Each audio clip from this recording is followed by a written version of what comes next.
আল্লাহর নবীর একজন সাহাবী হযরত ওমর ফারুক রাদিয়াল্লাহু তাআলা আনহুর সাথে এক যুবকের দেখা। যুবক শুধু ফুফায়া ফুফায়া কান্দে।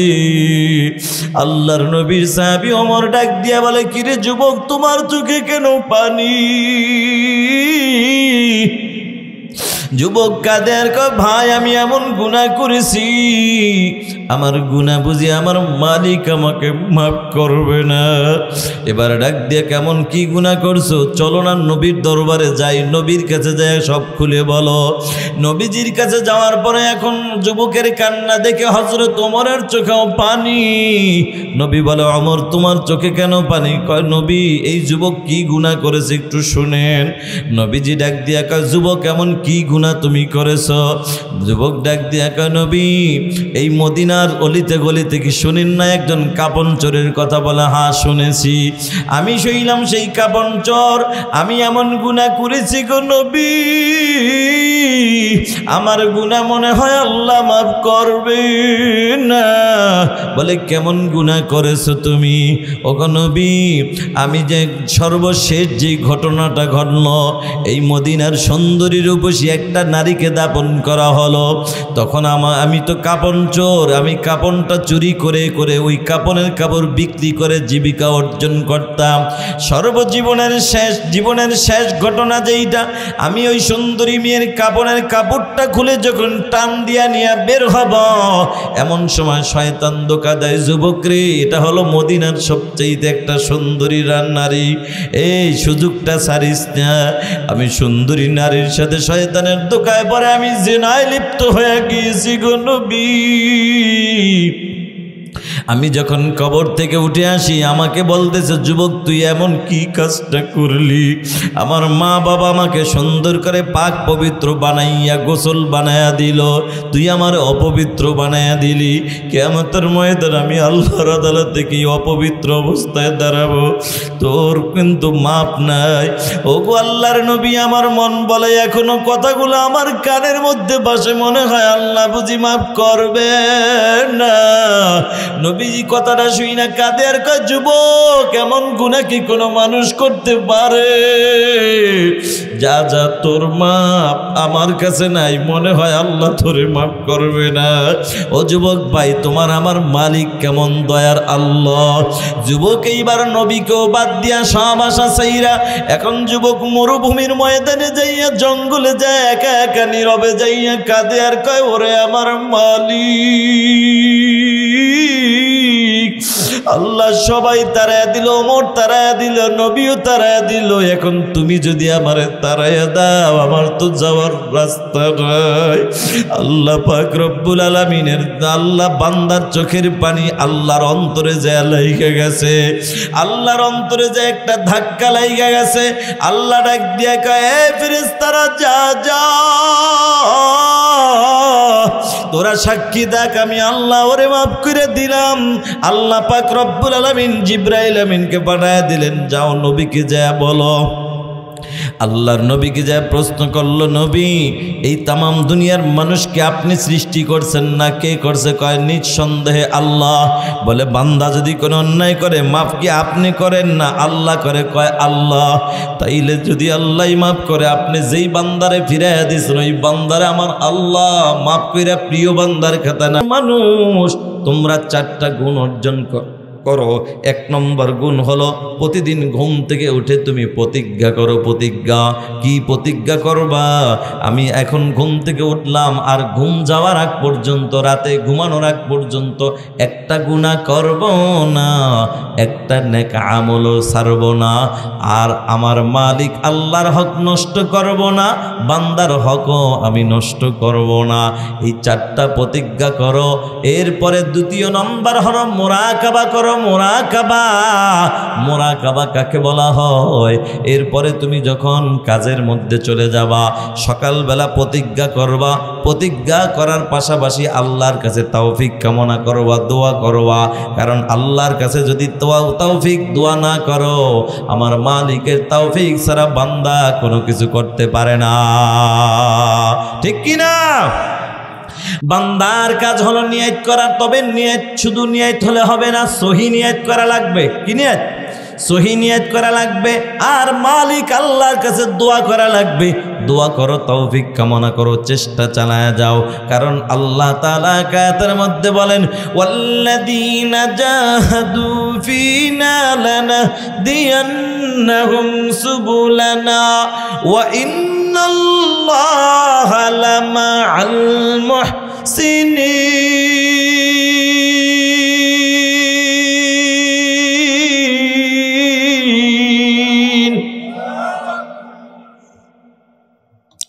আল্লাহ বলে, বান্দা তোমার কাজ হলো চেষ্টা করা, মুজাহাদা মুশাহাদা চালায়া যাও। কবুল করবেন যিনি, তিনি কে? হাদিস শরীফের মধ্যে আসছে, মান জাদ্দা ওয়াজাদা, যে চেষ্টা করে সে পায়। এ যুবক ভাই, আল্লাহ পাওয়ার জন্য চেষ্টা চালায়া যাও। যুবক রে, আল্লাহ পাওয়ার জন্য চেষ্টা চালায়া যাও। যুবক, আল্লাহর গোলাম, আল্লাহ পাওয়ার জন্য কেমন চেষ্টা করা দরকার জানো গো? যুবক ইব্রাহিম ইবনে আদহাম রাহমাতুল্লাহি আলাইহির কাছে একজন যুবক যাইয়া ডাক দিয়ে কগো আল্লাহর ওলি, আমি জীবন পরিবর্তন করতে চাই। আমি অন্ধকার কবরে যাওয়ার আগে আমি গুনাহমুক্ত জীবন করতে চাই। কিভাবে গুনাহ থেকে বাঁচতে পারি এমন কিছু টিপস, এমন কিছু আমল পথ আমাকে দেখায় দেন। সুবহানাল্লাহ বলেন। বাবাজিরা, কত সুন্দর দামি কথা। এখন বলে, হুজুর আমি কিভাবে গুনাহ থেকে বাঁচতে পারি এমন কিছু পথ দেখায় দেন। আল্লাহর ওলি ইব্রাহিম ইবনে আদহাম রাহমাতুল্লাহি আলাইহি ডাক দিয়া কয়, বাবা আমি 5টা ঔষধ তোমাকে দিব, যদি ব্যবহার করতে পারো আশা করি গুনাহ থেকে মুক্তি পাইবা।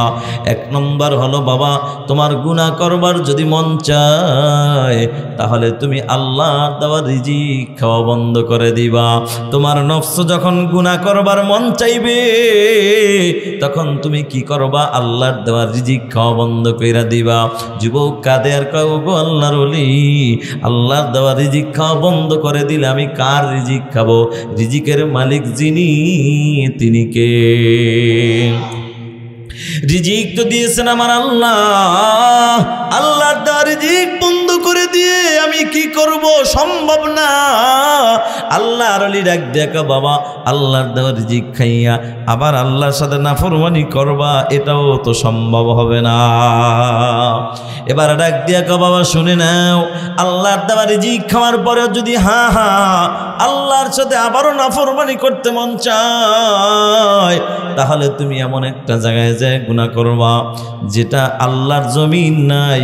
আল্লাহর জমিন ছাইরা অন্য কোনো জমিনে যায় গুনাহ কইরো।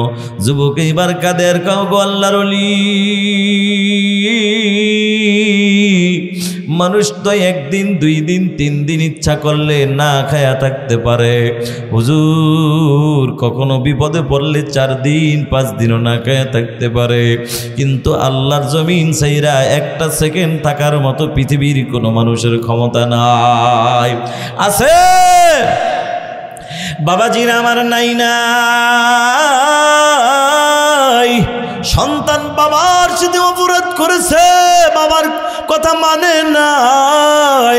বাবা ধমক দিয়া বলছে, এই সন্তান তোর জায়গা আমার ঘরে নাই, আমার ঘরে খানাও নাই, জায়গাও নাই। সন্তান একটু বড় হয়েছে, গাঁটতারা হয়ে গেছে। বাবা তুমি মনে করছো কি তোমার ঘর ছাড়া আর বুঝি জায়গা নাই? থাকলাম না তোমার বাড়ি। এবার সন্তান চইলা গেছে নানার বাড়ি। কই গেছে? নানার বাড়ি। বলেন তো, সন্তানের তো নানার বাড়ি, বাবার কি বাড়ি? শ্বশুর বাড়ি। বাবার তো শ্বশুর বাড়ি। এখন সন্তান তো বাহাদুরি করলো, যাও তোমার বাড়ি থাকবো না তো কি হয়েছে, কিন্তু গেছে কই? ঘুরা ঘুরা কিন্তু বাবার শ্বশুর বাড়ি গেছে। এখন মা তো ধমক দিছে, কি বাবার স্বামী আমার। সন্তান ছোট মানুষ, ওরে রাগ কইরা আপনি পাঠায় দিলেন, তাড়াতাড়ি ছাতাটা নিয়ে যান, সন্তানটা তাড়াতাড়ি আইনা আমার কোলে দেন। স্বামী স্ত্রীর ধমকে বের হয়ে গেছে সন্তানকে খোঁজার জন্য। খুঁজতে খুঁজতে খুঁজতে খুঁজতে যায় দেখে নানার বাড়ি খেলাধুলা করে। কিরে বাবা, তুই না বললি আমার বাড়ি থাকবি না, তুই কোথায় আসলি? হ্যাঁ বলছি তো তোমার বাড়ি থাকবো না। কই আসছিস? কয় নানার বাড়ি। আরে বাবা শোন, ঠান্ডা মাথা শোন, তোর তো নানার বাড়ি আর আমার তো শ্বশুর বাড়ি।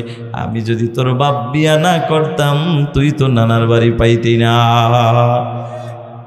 এবার এখন সন্তানের ভিতরে আরেকটা অহংকার আসছে। থাকলাম না তোমার শ্বশুর বাড়ি, যাও বাদ দিয়া এবার চলে গেল। সন্তান খালার বাড়ি চলে গেল, এবার খুঁজা খুঁজা দেখে খালার বাড়ি। কয় কিরে বাবা, তুই তো আমার বাড়ি থাকবি না, নানার বাড়ি থাকবি না, গেলি খালার বাড়ি, কিন্তু আমার তো শালির বাড়ি। কথা কোন ঠিক কিনা? এবার সন্তানকে যাও মাতবাড়ি করো আর ভাব দেখাও, থাকলাম না তোমার শালির বাড়ি, তো কি হয়েছে? এবার সন্তান তোর মাইরা গেছে তার ফুফুর বাড়ি। বলেন তো দূরে গেছে না আরো কাছে গেছে?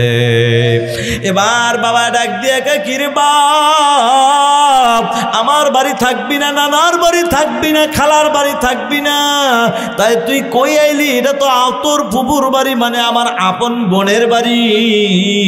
এখন ডাক দিয়া কয় বাবা বুঝা ফেলাইছি, যেখানে যাই তোমার পরিচয় ছাড়া আমার কোনো জায়গা নাই। সন্তান এখন বান্দা গুনাহ করে, আল্লাহ আমি গুনাহ করে ফেলেছি। আল্লাহ ডাক দিয়া কে রে বান্দা, আমি মালিকের জমিন ছেড়ে গুনাহ কর। বান্দা তাকায় দেখে শিবচর এলাকা ছাইরা আমি যদি মাদারীপুর শহরে যায় গুনাহ করি সেটাও আল্লাহর জমিন, ভাঙ্গা থানায় যায় গুনাহ করলে আল্লাহর জমিন, পদ্মা সেতু পাড়ি দিয়া যদি ওই পার যায় গুনাহ করি সেটাও আল্লাহর জমিন। বান্দা কোনো জায়গা পায় না, শেষ পর্যন্ত উপায় না পাইয়া বিশ্ব ইজতেমার ময়দানে যাইয়া হাজির। সেখানে যাইয়া সিজদায় পড়ে কাঁদে আর কয় মালিক, যেখানে যাই সেখানেই দেখি তোমার জমিন,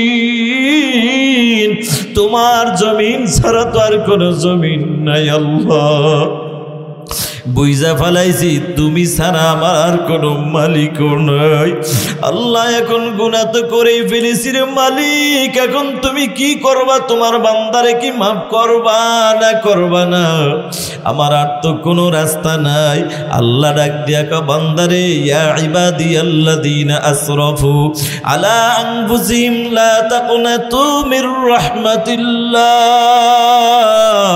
ইন্নাল্লাহা ইয়াগফিরুদ যুনুবা জামিআ, ইন্নাহু হুয়াল গফুরুর রহিম।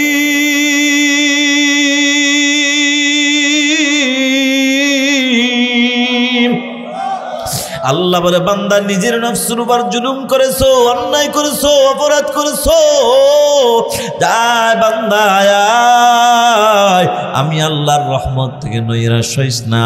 আয়ের বান্দা আয়, জীবন ভর গুনাহ করে করে 80টা বছর কাটাইয়া দিছো, 80টা বছর আমি আল্লাহকে স্মরণ করস না। মৃত্যুর 80 সেকেন্ড আগে যদি তুমি আল্লাহকে আল্লাহ আল্লাহ বলে যদি একটা ডাক দিতে পারো, আর যদি একটু নত হয়ে বলো আল্লাহ বড় অপরাধ করেছে, আমার মতো অপরাধী কেউ নাই, আল্লাহকে বান্দারে আমি আল্লাহ তোর গুনার দিকে না তাকাইয়া আমি আল্লাহ আমার রহমতের কুলের মধ্যে উঠাইয়া তোর জিন্দিগির সব গুনাহ আমি আল্লাহ মাফ করে দিব। ওরে মুসলমান নবীর উম্মতের দল, কেমনে বুঝাবো রে যুবক, এরে যুবক ভাই বৃদ্ধ বাবাজিরা, আল্লাহর নবীর একজন সাহাবী হযরত ওমর ফারুক রাদিয়াল্লাহু তাআলা আনহুর সাথে এক যুবকের দেখা। যুবক শুধু ফুফায়া ফুফায়া কান্দে। আল্লাহর নবীর সাহাবী ওমর ডাক দিয়া বলে, কিরে যুবক তোমার চোখে কেন পানি? যুবক কাঁদে আর কয়, ভাই আমি এমন গুনাহ করেছি, আমার গুনাহ বুঝি আমার মালিক আমাকে মাফ করবে না। এবার ডাক দিয়ে কেমন কি গুনাহ করছো? চলো না নবীর দরবারে যাই, নবীর কাছে যায় সব খুলে বলো।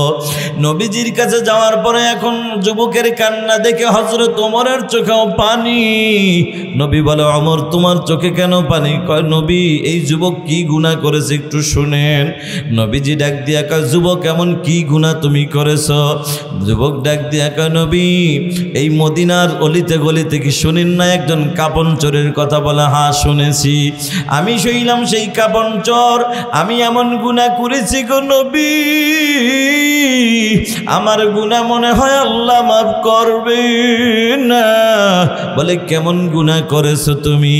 ওগো নবী আমি যে সর্বশেষ যে ঘটনাটা ঘটলো, এই মদিনার সুন্দরীর উপসী একটা নারীকে দাপন করা হলো, তখন আমি তো কাপন চোর, আমি আমি কাপড়টা চুরি করে করে ওই কাপড়ের কাপড় বিক্রি করে জীবিকা অর্জন করতাম।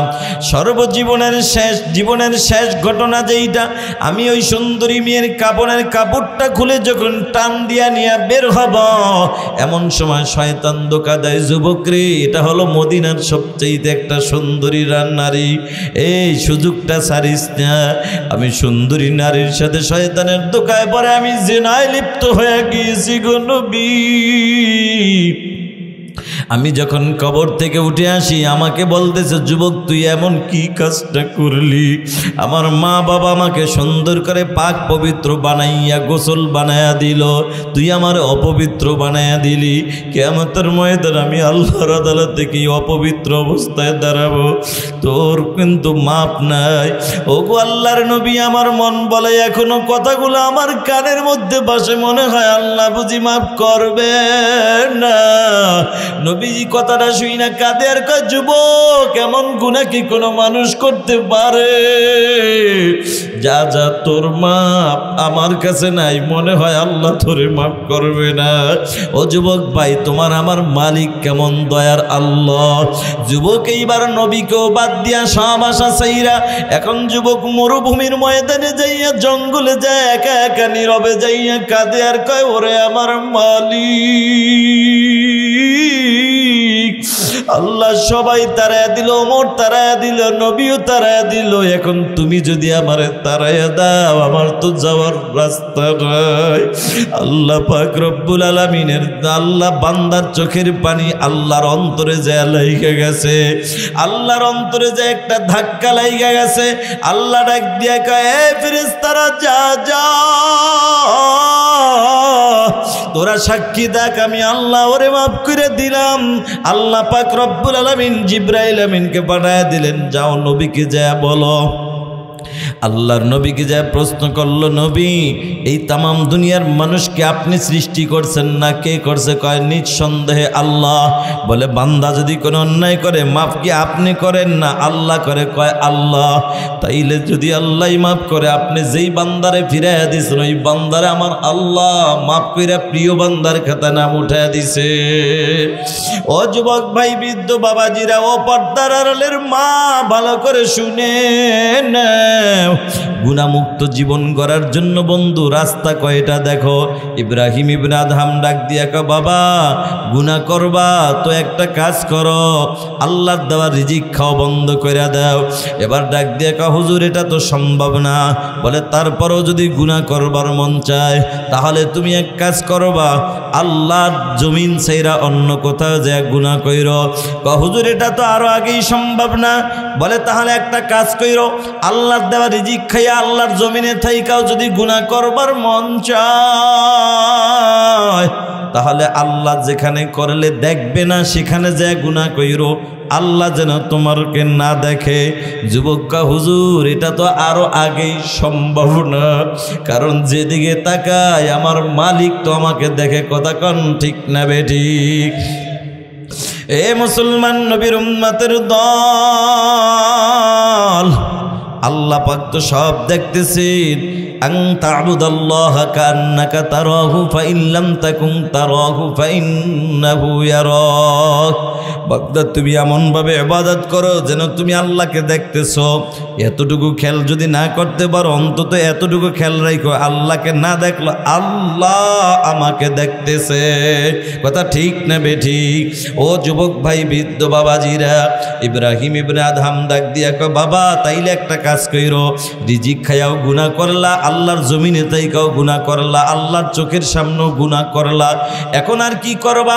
মালাকুল মউত আজরাইল যখন তোমার সামনে হাজির হয়ে যাবে তখন আজরাইলকে বলবা, ভাই আমার একটু সময় দাও, আমি অন্তত একটু তওবা কইরা আল্লাহর খাঁটি গোলাম হইয়া কবরে যাব। হুজুর পৃথিবীর জমিনে এমন কোন ইতিহাস পাই নাই, শুনি নাই যে কাউকে সময় দিছে, আর আমাকে দিবে কিভাবে? আমি তো সময় পাবো না। এবার আল্লাহর ওলি ইব্রাহিম ইবনে আদহাম রহমাতুল্লাহি আলাইহি ডাক দিয়া কয়, বাবা যদি সময় নাই পাও তাইলে একটা কাজ করো, গুনাহ কইরা ফেলাইছো, সময়ও পাইলা না, এখন কি করবা? বাবা রাস্তা আর একটা আছে, আল্লাহ পাক যখন হিসাব করে করে জান্নাতীকে জান্নাতে, জাহান্নামী বান্দাকে জাহান্নামের ঘোষণা দিবে, আল্লাহর ফেরেশতারা দইরা যখন জাহান্নামে টেনে টেনে নিয়ে যাবে, তুমি বলবা আমি যাব না, জোর কইরে তুমি সেখানে থাইকা যাইবা। আল্লাহর গোলাম ডাক দিয়া কগো আল্লাহর ওলি, এটা তো কোনোভাবেই সম্ভব না। বলে তা যদি সম্ভব না হয় বাবা এখন থেকে গুনাও কইরো না, সব সাইরা দাও। কথা কোন ঠিক না বেঠিক? এই জন্য যুবক ভাই, বৃদ্ধ বাবাজিরা, ও পর্দার আড়ালের মা, এ আল্লাহর বান্দারা, এই জন্য বলি বন্ধু গুনাহ করিম। আল্লাহর পাক রব্বুল আলামিন বলে বান্দা, ইয়া আইয়ুহাল্লাযীনা আমানুত্তাকুল্লাহ হাক্কা তুকাতিহি ওয়া লা তামুতুন্না ইল্লা ওয়া আনতুম মুসলিমুন। খবরদার, মুসলমান না হইয়া কেউ কবরে আসিও না, মুসলমান না হইয়া কবরে যাইও না। যুবক ভাই, মুসলমান হইয়া, খাঁটি মুসলমান হইয়া কবরে যাওয়ার দরকার আছে না নাই? খাঁটি মুসলমান হইয়া কবরে যাওয়ার জন্য ইমাম গাজ্জালী রহমাতুল্লাহি আলাইহি 4টা আমলের কথা বলছেন।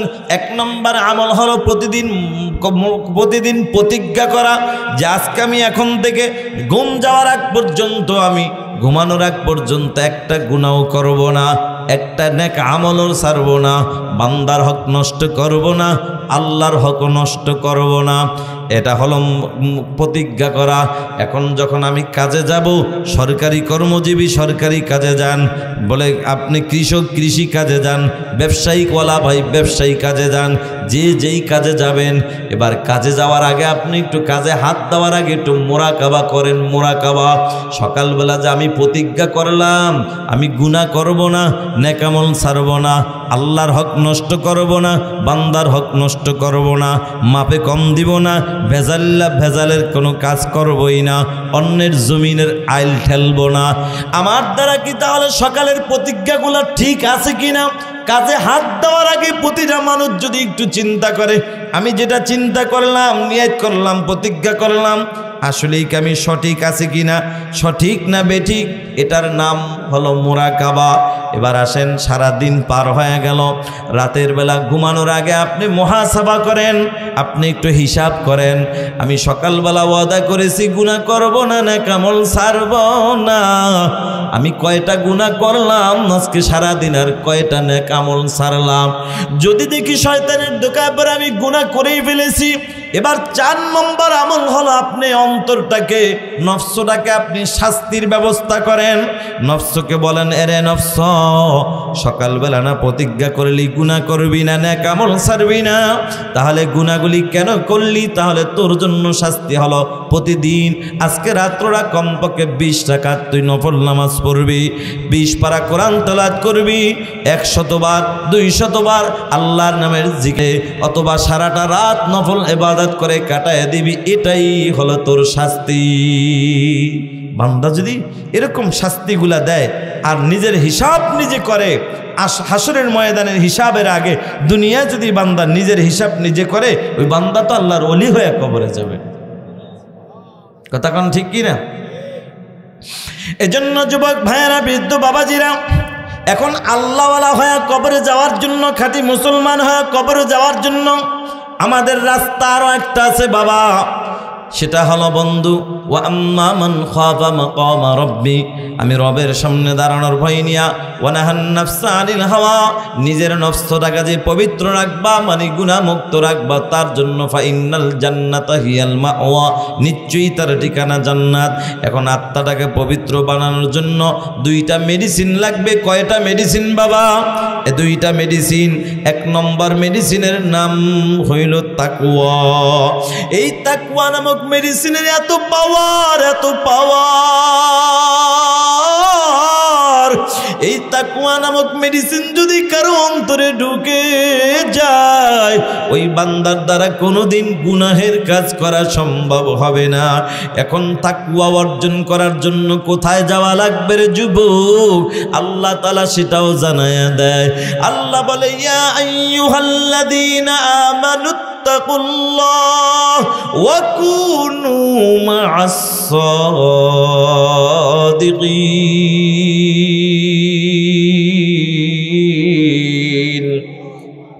আল্লাহ বলো ইমানদার আমি আল্লাহকে ভয় করো, ভয় দিলে নাই ওয়াকুনু মা'আস সাদিকিন, সাদিকিন যারা সত্যবাদী যারা তাদের সোহবত অর্জন করো। এ যুবক ভাই, আল্লাহওয়ালার সোহবত অর্জন করলে আল্লাহওয়ালা হওয়া যায়। বর্তমানে বাংলাদেশে চলতেছে, কিন্তু এই মুহূর্তে চলতেছে বিশ্ব ইজতেমার ময়দানে। বিশ্ব ইজতেমা শুরু হয়ে গেল আজকে থেকে। আজকে 31, আগামী 1, 2, 3 নাকি 3 তারিখ সকালবেলা দোয়া নাকি দোয়া। এই যে 3 দিন পর্যন্ত বিশ্ব ইজতেমার ময়দানে বয়ান চলতেছে। এরপরে আরো জায়গা আছে, বহু জায়গা আছে। এই ফেব্রুয়ারি মাসের আবার আসতেছে বাবা 19, 20, 21, 16 চরমোনার বাৎসরিক মাহফিল।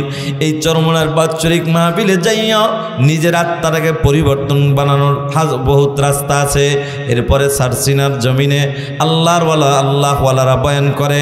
এদিকে বাহাদুরপুর, এদিকে ঢালকা নগর, এ বাংলার জমিনে যত হক্কানি আল্লাহওয়ালা আছে তাদের সোহবতে যাও, তুমিও আল্লাহওয়ালা হয়ে যাইবা। বাবাজিরা আমার, সামনে আসতেছে রমজান মাস, তাকওয়া অর্জনের মাস। এই তাকওয়া অর্জন তো এটা তো আপনার আমার জন্য একটা সিজন আসতেছে সামনে, সিজন। এই সিজনটা কাজে লাগানোর জন্য যুবকরে, তুমি আমি ব্যবসা করতে গেলে স্বামী আর স্ত্রীর ঘুম নাই। রাতের 12টা 1টা পর্যন্ত কিভাবে কার কাছ থেকে 2 লাখ টাকা ধার নেওয়া যায়। শালার থেকে নিবে না, শালির থেকে নিবে না, খালাতো ভাইয়ের থেকে নিবে না, মামাতো ভাইয়ের থেকে নিবে। স্বামী স্ত্রী ঘুমায় না, পরামর্শ করে ব্যবসার সিজন আসলে। তবে মুমিনের জন্য এই সিজন তো সিজন না, মুমিনের সবচেয়ে বড় সিজন হলো রমজানের সিজন। এটা হলো আখিরাতের ব্যবসার সিজন, ঠিক কিনা? এখন বাবা আখিরাতের ব্যবসার সিজনটাকে আমাদের কাজে লাগাইতে হবে। আর এই কাজে লাগানোর জন্য আগের থেকে আমার তাকওয়া অর্জন করার জন্য এই অন্তরটাকে একটু ধার দেওয়া লাগবে। আর এই ধার দেওয়ার জন্যই খাঁটি আল্লাহওয়ালাদের সোহবত অর্জন করা দরকার আছে না নাই? খাঁটি আল্লাহওয়ালাদের সোহবতের এত পাওয়ার বাবা। সুন্দরভাবে ছোট্ট একটা ঘটনা বলে আমি বুঝায় দেই, কষ্ট হচ্ছে নাকি আপনাদের? খাঁটি আল্লাহওয়ালাদের সোহবতের এত পাওয়ার। আল্লাহর একজন বান্দি ছোটবেলা থেকেই নামাজ পড়ে, রোজা রাখে, পর্দার আমল করে, আর মালিকের কাছে দোয়া করে, আল্লাহ হায়াতের জিন্দেগিতে তুমি আমাকে নেক হায়াত দান করো, আর হায়াতের জিন্দেগিতে আমার জন্য একজন নেককার আল্লাহওয়ালা স্বামীর ব্যবস্থা করে দাও। বর্তমানে বাংলার জমিনে অধিকাংশ মা বোন পাওয়া যায়, এরা আল্লাহওয়ালা স্বামী চায় না, টুপিওয়ালা দাড়িওয়ালা নামাজি স্বামী এরা চায় না। এরা যেটা চায় সেটা হইল টাকাওয়ালা বাড়িওয়ালা গাড়িওয়ালা স্বামী চায়। আল্লাহর কসম করে বলি, ও পর্দার আড়ালের মা, টাকায় শান্তি দিতে পারে না, বিল্ডিং বাড়ি গাড়ি শান্তি দিতে পারে না। শান্তি দেওয়ার মালিক যিনি, তিনি কে? আরো জোরে বলো, তিনি কে? ও মাদারীপুরের মুসলমান, জীবনের শেষ ডাক মনে করে একটা আওয়াজ দিয়ে বলো না, তিনি কে? যুবক ভাই, কেমন আল্লাহর বান্দি চাইছে আল্লাহওয়ালা স্বামী, কিন্তু পায় নাই। আল্লাহ পাক তাকে হায়াতের জিন্দগির মধ্যে ইমানি পরীক্ষার মধ্যে ফালাইয়া এমন একটা স্বামী দান করলেন, যেই স্বামীর মধ্যে নামাজও নাই, রোজাও নাই, পর্দার আমলও নাই। সারাদিন মদ খায়, গাঞ্জা খায়, জুয়ার আড্ডায় কাটায়, গভীর রাত বাড়িতে যাইয়া বিবির উপর অত্যাচার চালায়, জুলুম করে। এরপর আল্লাহর বান্দি বেজার না, গভীর রাত তাহাজ্জুদ নামাজে দাঁড়াইয়া ওই মালিক আল্লাহর কাছে দোয়া করে, ডাক দিয়া কাওরে, মালিক চাইলাম আল্লাহওয়ালা স্বামী, পাইলাম আল্লাহ বলা, এরপরও বেজার না। তবে আমি তোমার কাছে আবদার জানাই, তুমি আমার এই আল্লাহ বলা স্বামীটাকেই তুমি আল্লাহওয়ালা বানাইয়া দাও। কারণ চাইলাম আল্লাহওয়ালা, পাইলাম আল্লাহ বলা, এরপর বেজার না। কারণ আমি জানি তুমি যাকে ভালোবাসো মাঝে মাঝে তাকে ইমানি পরীক্ষা করো। কোন সুবহানাল্লাহ। এটা আমার কথা নয়, মুফতি জহির সাহেব হুজুরের কথাও নয়, আপনাদের ইমাম সাহেবের কথাও নয়, স্বয়ং আল্লাহর কথা। আল্লাহ সূরা বাকারার 155 নং আয়াতে জানায়, আল্লাহ বলে ওয়ালা নাবলুওয়ান্নাকুম বিশাইইম মিনাল খাউফি ওয়াল জু'i ওয়া নাকসিম মিনাল আমওয়াল ওয়াল আনফুসি ওয়াস সামারাত ওয়া বাশশিরিস সাবিরিন।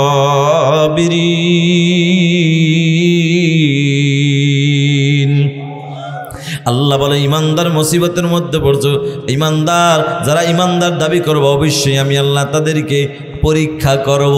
কি দিয়ে পরীক্ষা করব জানো? আমি আল্লাহ ভয় দিয়ে পরীক্ষা করব, ক্ষুধা দিয়ে করব, ফসল দিয়ে করব, জীবন দিয়ে করব। তবে ইমানদার মুসিবতের মধ্যে পড়ছো, কোনো টেনশন নাই। আল্লাহ বলে ইয়া আইয়ুহাল্লাযীনা আমানুস্তাঈনু বিস-সাবরি ওয়াস-সালাহ ইন্নাল্লাহা মা'আস-সাবিরিন।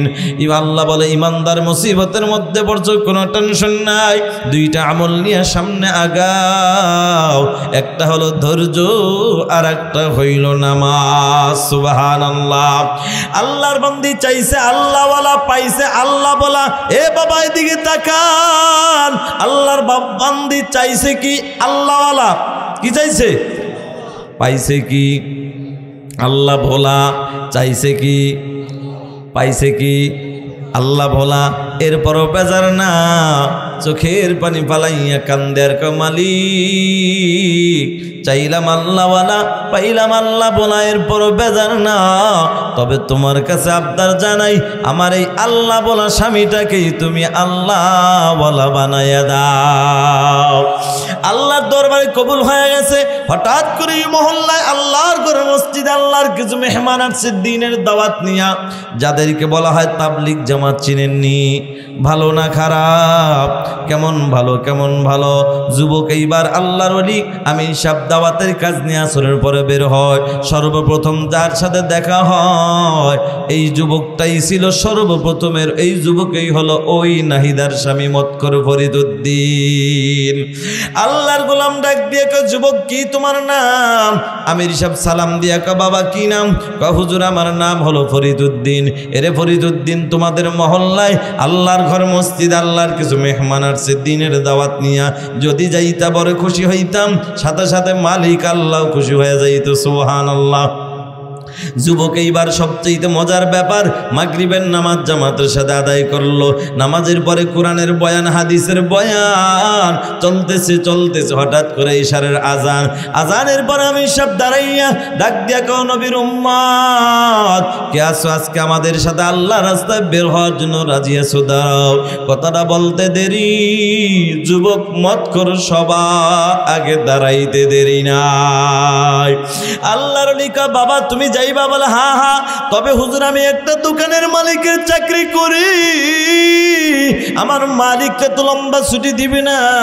আল্লাহর ডাক দিয়া কা, বাবা টেনশন করবা না, তোমার মালিকের কাছ থেকে ছুটি নেওয়ার দায়িত্ব আমি নিজেই নিয়ে নিলাম।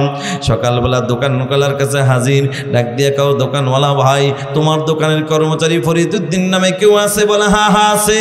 তোমার কর্মচারী ফরিদুদ্দিন তো আল্লাহ রাস্তায় বের হওয়ার জন্য রাজি হয়ে গেছে, যদি ছুটি দিতা, অনুমতি দিতা। দোকানওয়ালা ছিল 5 ওয়াক্ত নামাজের নিয়মিত একজন মুসল্লি। মুস্কি একটা হাসি দিয়া কও, আল্লাহর ওলি জীবনে এমন কোনো দিন যায় নাই ফরিদুদ্দিনকে আমি নামাজের জন্য ঠাকি নাই, একটা দিনের জন্য আমি নামাজে নিতে পারি নাই। আজকে কেন জানি এক নম্বরে দস্তরখান বিছায় খানা খাওয়া নবীর সুন্নাত, খানা সামনে আসলে দোয়া পড়া সুন্নাত, খানার শুরুতে বিসমিল্লাহ বলা সুন্নাত, খানার শেষে আলহামদুলিল্লাহ বলা সুন্নাত। সুন্নাতের কথা বলতে বলতে বলতে বলতে একটা পর্যায়ে বলে ফেললেন, এরে নবীর উম্মতের দল, ফল, খানার মধ্যে কোনো দোষ ত্রুটি ধরা যাবে না, এটাও আমার নবীর সুন্নাত। আল্লাহর নবীর সুন্নাতের উপর আমল কইরা সবাই দস্তরখান মিশা খানা খায়, শুরুতে বিসমিল্লাহ, শেষে আলহামদুলিল্লাহ, মাঝে কোনো শব্দ নাই, জোরে কন্যা সুবহানাল্লাহ। একবার বলে নাই কিরে ভাই তরকারিতে নুন কেন বেশি, জাল কেন বেশি, কেন বলে নাই? ওই যে মায়ার নবীর সুন্নাত, খানায় দোষ ধরা যাবে না। আল্লাহু আকবার। এবার আল্লাহর বান্দা যুবক, দুই বাবুর্চির পালা। দুই বাবুর্চির প্রথম বাবুর্চি, ওই যে নতুন বাবুর্চি মৎখর যুবক, খানার লোকমাটা মুখে লাগাইতে দেরি, আল্লাহর বান্দার চোখ দিয়ে টপ টপ করে পানি পড়তে দেরি নাই, কাঁদে আর কয় ভাই তোমার চোখে কেন পানি? নতুন সাথী কয় ভাই রে, কান্নার কারণ হইল আল্লাহ পাক আমাকে একটা নেককার বিবি দান করেছে, নাম হইল তার নাহিদা। এমন কোনো দিন নাই নামাজ পড়ে আমার জন্য হেদায়েতের দোয়া করে নাই, এমন কোনো রাত যায় নাই আমার জন্য তাহাজ্জুদ পড়ে আমার হেদায়েতের দোয়া করে নাই। এত দোয়া করার পরেও কোনো দিন আমার দিলটা নরম হয় নাই। একদিনের ঘটনা রে ভাই, আমার বিবি মনের বলে একদিন তরকারির মধ্যে একটু নুন বেশি দিয়েছিল, সামান্য অন্যায়টাকে আমি মেনে নিতে পারি না। আমার বিবির সুন্দর গায়ে এমন ধরে থাপ্পড় আমি লাগাইয়া দিলাম, আমার বিবির সুন্দর গালটা ফাইটা রক্তগুলা টপ টপ করে জমিনের মধ্যে পড়েছে। আজকে আমার মনে বড় ভয়, মনে বড় ভয়। এতগুলো আল্লাহর বান্দাদের খানা আমি নিজেই নষ্ট করে দিলাম, কই একজন আল্লাহর বান্দাও তো কোনো শব্দ করে নাই। এরে মুসলমান, এখন ভয় ঢুকে গেছে। কয় কিয়ামতের ময়দানে আমার আল্লাহর আদালতে দাঁড়াইয়া আমার বিবি যদি আমার নামে মামলা দেয়, আমি কি জবাব দিব? ওরে বন্ধু, এই যে কিয়ামতের ময়দানের ভয়, আল্লাহর ভয় ঢুকলো কোথায় যাইয়া? জবাব হলো ওয়াকুনু মা'আস সাদিকিন। সাদিকিন সত্যবাদী যারা, আল্লাহওয়ালা যারা, তাদের সোহবতে যাইয়াই যুবকের অন্তরে আল্লাহর ভয় ঢুকে গেছে, ঠিক কিনা? এবার পুরান সাথী ডাক দিয়ে কো, ভাই টেনশন নাই। আরে তোমার কোনো টেনশন নাই, আমার মন বলে তোমার বিবি যেহেতু নেককার, কোনো টেনশন নাই। যাও যাও, 40 দিন শেষ করে তোমার বিবির কাছে যায় ক্ষমা চাও, তোমার বিবি ক্ষমা করে দিবে, সাথে সাথে মালিক আল্লাহ ক্ষমা করে দিবে। সবচাইতে মজার ব্যাপার যুবক ভাই, যেই যুবক জীবনেও কোনোদিন সালামের আমলটা জানতো না, আজকে তাবলিগ জামাতে যাইয়া আল্লাহওয়ালাদের সোহবতে যাইয়া এখন সালামের আমলটা এমনভাবে শিখেছে, দরজার সামনে দাঁড়ায় বলে আসসালামু আলাইকুম ওয়া রাহমাতুল্লাহ, বিবি বলে ওয়ালাইকুম আসসালাম ওয়া রাহমাতুল্লাহ। এরে বিবি কেমন আছো? আলহামদুলিল্লাহ। স্বামী আপনি কেমন? আলহামদুলিল্লাহ। ডাক দিয়া করে, বিবি 40টা দিন পরে দেখা, মন চায় আমি তোমার সাথে মনের মতো কথা বলি, কিন্তু বিবিরে 40 দিন শেষ হয়ে গেছে, অফিসে যাওয়ার সময় হয়ে গেছে, আমি অফিসে যাব। বিবিরে আমি গোসল করতে রওনা হয়ে গেলাম, তুমি যদি পারো আমার জন্য একটু ছাড় ব্যবস্থা করো। বিবির মনে বড় আনন্দ, 40 দিন পরে আমার প্রাণের স্বামীরে পাইলাম, আমি নিজাতে একটু চা বানায় খাওয়াবো। কারণ নেককার বিবিরা স্বামীর খেদমতের বড় পাগল, আর বেআমলওয়ালা বেপরদাওয়ালা নারীরা স্বামীরে ফাঁকি দেয়া অন্য পুরুষের খেদমতে পাগল। কথা ঠিক না বেঠি?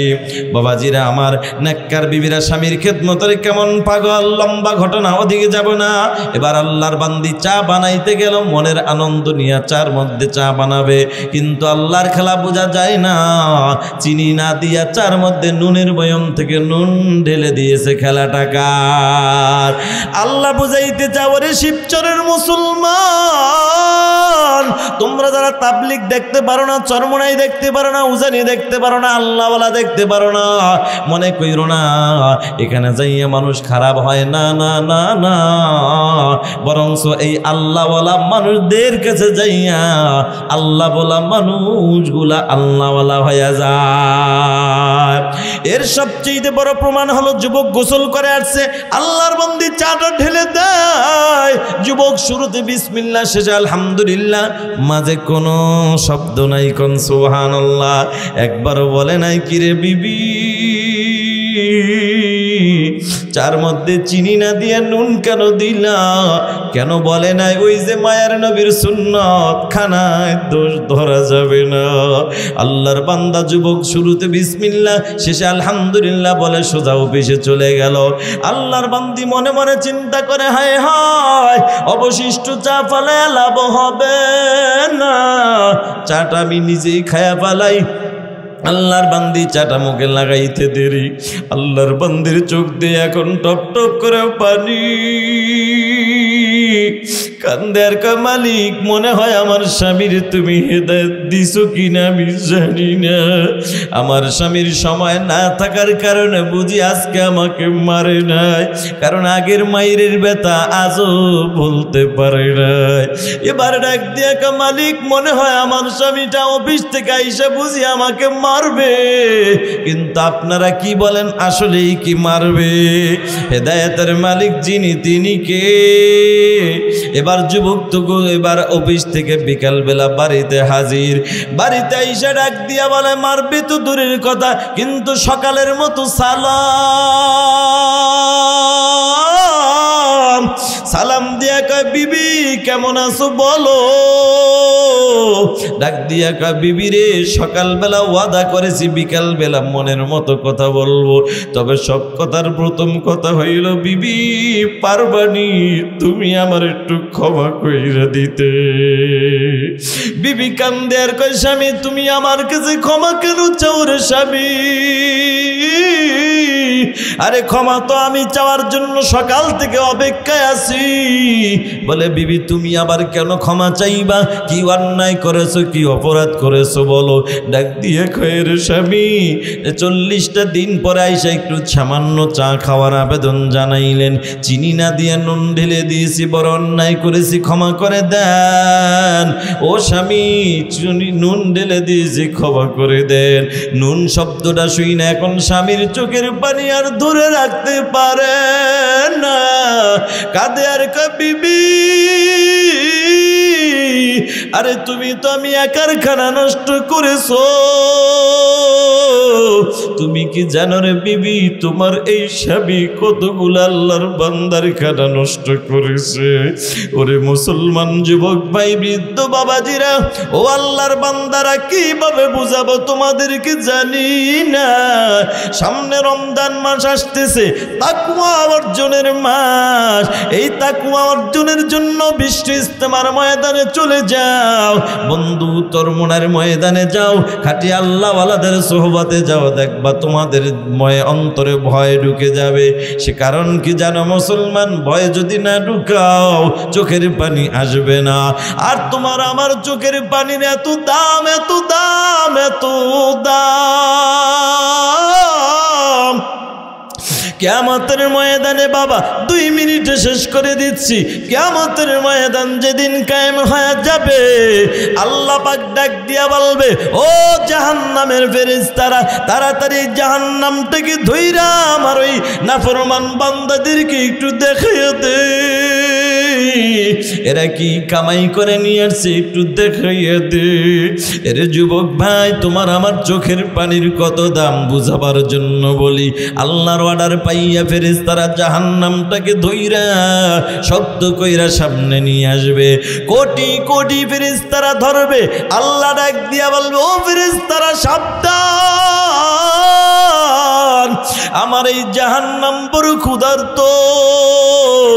এই ক্ষুধার্ত জাহান্নাম যদি না ফরমান বান্দাদেরকে দেখে গিলে ফেলতে চাইবে, হিসাবটাও করতে দিবে না। আল্লাহর অর্ডার পাইয়া ফেরেশতারা এমন শক্ত করে ধরবে, কিন্তু শক্ত কইরা ধরার কারণে জাহান্নাম ক্ষুধার্ত জাহান্নাম গ্রিম বলে আওয়াজ মারবে। এমন আওয়াজ, এমন আওয়াজ, এমন আওয়াজ, ওই জাহান্নামের কঠিন আওয়াজে পয়গম্বর আদম নবী সিজদায় পড়ে কাঁদবে আর বলবে, নফসি নফসি। আল্লাহ আমার কি অবস্থা হবে, উম্মতের খবর থাকবে না। পয়গম্বর নূহ নবী সিজদায় পড়ে কাঁদবে আর বলবে, মালিক আমার কি অবস্থা হবে, উম্মতের খবর থাকবে না। পয়গম্বর ইব্রাহিম নবীও কাঁদবে, সব নবীরা এভাবেই কাঁদতে থাকবে, উম্মতের কোনো খবর খবর থাকবে না, এত কঠিন অবস্থা হবে। এত কঠিন অবস্থার পরেও তোমার আমার মায়ের নবী সিজদায় পড়ে কাঁদবে আর বলবে রব্বি হাবলি উম্মতি, আয় আল্লাহ তাড়াতাড়ি জাহান্নাম থেকে ফিরাও। আল্লাহ তোমার একটা আমার গুনাহগার উম্মতকে যদি তোমার জাহান্নাম গিলে ফেলে, তোমার জাতের কসম খেয়ে বলি মালিক আমি তোমার বন্ধু, তোমার আরামের জান্নাতে যাব না। নারে তাকবীর। আল্লাহর হাবিব সিজদায় পড়ে কাঁদবে, আল্লাহ সহ্য করতে পারবে না। আল্লাহ বলবে হাবিব আপনি মাথা উঠান, কারণ দুনিয়াতে আপনাকে কম কাঁদাই না। ওই তায়েফের ময়দানে দ্বীনের দাওয়াত দিতে যাইয়া ছোট্ট ছোট্ট বেঈমানের বাচ্চারা আপনার গায়ে এমন পাথর মেরেছে গো নবী, শরীর থেকে রক্ত মোবারক ঝরে ঝরে জুতা পর্যন্ত আটকে গেছে। ও নবী আপনি জুহুদের ময়দানে দান শহীদ হয়ে গেছে, কত কষ্ট আপনাকে দিয়েছি। আর কষ্ট নয়, আপনি মাথা উঠান, বলেন নবী কি বলবেন আমি পূরণ করব। আল্লাহর নবী মাথা উঠাবার পরে, নবী আমার মাথা উঠাবার পরে আল্লাহর হাবিব মাথা উঠাইয়া বলবে আল্লাহ জাহান্নামকে ফিরাও। আল্লাহ একটু পানি দিয়া বলবে হাবিব এই পানিটা আপনি জাহান্নামের গায়ে ছিটা মারেন। আল্লাহর হাবিব পানিটা মারবে, সাথে সাথে ক্যাত ক্যাত করে পিছনের দিকে চলে যাবে। আল্লাহু আকবার। আল্লাহর হাবিব ডাক দিয়া বলবে ও মালিক, আল্লাহ এমন কি দামি পানি তুমি আমার হাতে দিলা, এটা কি কোনো কুদরতি পানি, এটা কি হাউজে কাউসারের পানি? আল্লাহ পাক বলবে না না, রহমতের পানিও না, কুদরতি পানিও না। বলে কোটি কোটি ফেরেশতারা জাহান্নাম ধরে রাখতে পারে না, অথচ সামান্য পানিরা পাইয়া পানির জাহান্নাম চলে গেল। বুঝলাম না এটা কিসের পানি বলো। আল্লাহ ডাক দিয়া বলবো আমার হাবিব ওই শিবচর এলাকার মধ্যে এমন একটা জায়গায় কোরআনের বয়ান, ওই বয়ানে যাইয়া জান্নাত জাহান্নামের বয়ান শুই না আপনার উম্মতেরা চোখের পানি ফলাইয়া কাঁদছে। আপনার উম্মতের চোখের পানি এত দামি, এত দামি,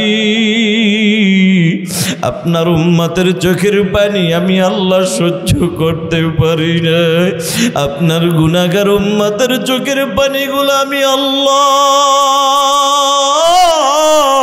যত্ন করে রেখে দিয়েছি। এই জাহান্নামকে নিবানোর জন্য, থামানোর জন্য আমি আল্লাহ এই পানিটার মধ্যে এত পাওয়ার দিয়েছি যা অন্য কোনো কিছুতে পাওয়ার দেই না। আল্লাহু আকবার।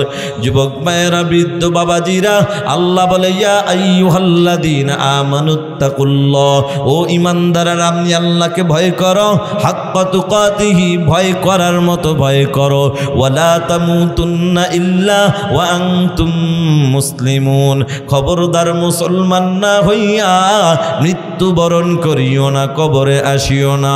আল্লাহ মুহাব্বত করে আমাদেরকে আগেই সতর্ক করে দিয়েছেন। এই জন্য বন্ধুরা আমার, আমরা সবাই যেন আল্লাহর খাঁটি গোলাম হইয়া, খাঁটি মুসলমান হইয়া, ঈমান নিয়ে, আমল নিয়ে যেন কবরে যেতে পারি। আল্লাহ সেই তৌফিক সবাইকে দান করুক। জোরে বলুন আমিন। ভাইয়ের আমার, মরণ তো আমাদের সবারই হবে, তাতে কোনো সন্দেহ নাই। এখন মরণের পরে আমাদেরকে যে মৃত্যুর পরে যে মাটিতে রাখা হবে, কবরস্থানে রাখা হবে, এই আপনাদের কবরস্থানের উদ্যোগে আজকে মাহফিল।